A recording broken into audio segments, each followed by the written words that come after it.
નમસ્કાર દર્શક મિત્રો, મીડિયા રેવોલ્યુશનમાં આપનું સ્વાગત છે અને હું છું ચિત્ર ખત્રી આપની સાથે. દર્શક મિત્રો, આજે આપણે આવ્યા છીએ કલેક્ટર કચેરી ખાતે. કલેક્ટર કચેરીની એક્ઝેક્ટ સામે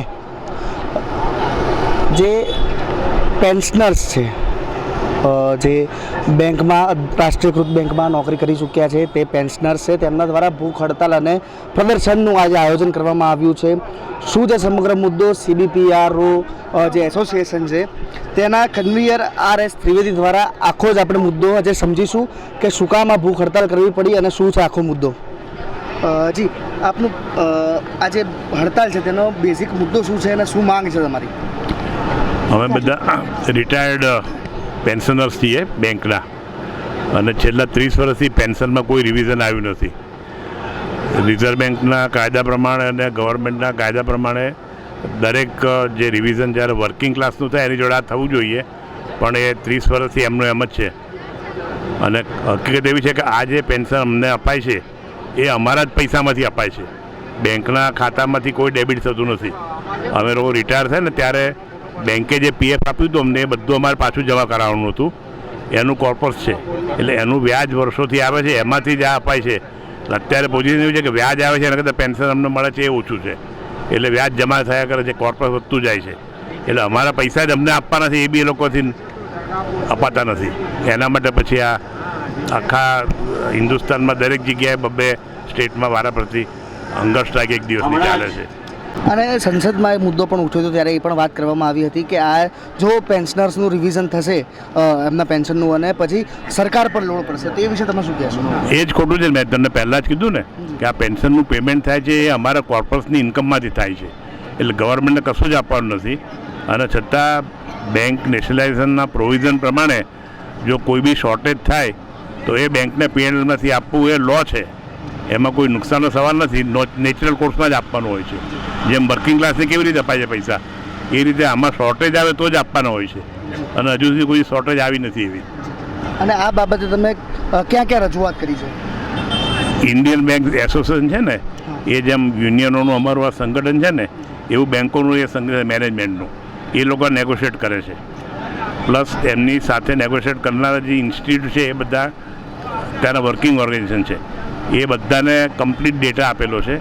એ સિવાય ફાઇનાન્સ ડિપાર્ટમેન્ટ જોડે અને ફાઇનાન્સ મિનિસ્ટર જોડે વર્ષના 2-3 વખત ડિસ્કશનો થાય છે, વાતો કરીએ છીએ, અને સાંભળીને એમને લાગે છે કે ના બરાબર છે, પણ કંઈ ડિસિઝન આપતા નથી. એમને કશું જ કરવાનું નથી, ખાલી ઇન્સ્ટ્રક્શન જ આપવાની છે કે તમારે જે રિઝર્વ બેંકમાં પેન્શન રિવિઝન થયું એ લાઈન પર આ લોકોને આપવાની જરૂર છે, એ આપી દો, પણ એ આપવું નથી. અને અમને આશા છે કે તમારો આ જે માંગ છે તે પૂરી થાય, પરંતુ જો ના થઈ તો તમારા આગળના શું સ્ટેપ્સ હશે? આમાં પહેલાં 1 દિવસની હડતાલ આવે અને ના સંભળાય તો પછી લાંબી કરવી પડે. આ ટ્રેડ યુનિયનના સિસ્ટમ પ્રમાણે જવું પડે, કારણ કે આમાં કંઈ એકદમ એવું નથી કે આજે થઈ જ જવાનું છે. આખા દેશમાં બધી જગ્યાએ આ વસ્તુ ચાલે છે, એટલે એનો રિપોર્ટ અલ્ટિમેટલી તો જવાનો છે પાર્લામેન્ટમાં. અને અમુક સભ્યો સવાલ કરે છે ખરા, પણ પેલા લોકો મિસગાઈડિંગ જવાબો આપીને પતાવી દે છે. એક છે ને કોર્ટમાં કેસ ચાલેલો છે, સુપ્રીમ કોર્ટમાં, એમાં ફેવરેબલ ડિસિઝન આવેલું છે, પણ અપીલમાં ચાલ્યા કરે છે. અપીલમાં એની મુદતો 5 વર્ષથી પડ્યા કરે છે, કારણ કે ગવર્મેન્ટને ખબર છે કે જે સિંગલ જજનું જજમેન્ટ હતું ને એ પ્રમાણે જ આવવાનું છે, કારણ કે ફેક્ચ્યુઅલ કેસ છે, એટલે એ લોકોને આ ચાલવા જ નથી દેવો. તમને ખબર હોય તો ગુજરાત ગવર્મેન્ટે પેલા 5 વર્ષના કોન્ટ્રાક્ટ પર માણસો રાખ્યા છે. એના માટે અહીંયા હાઈકોર્ટમાં આ લોકોએ સિંગલ બેન્ચમાં અને ફૂલ બેન્ચમાં એમ્પ્લોયની ફેવરમાં ડિસિઝન આપેલું છે.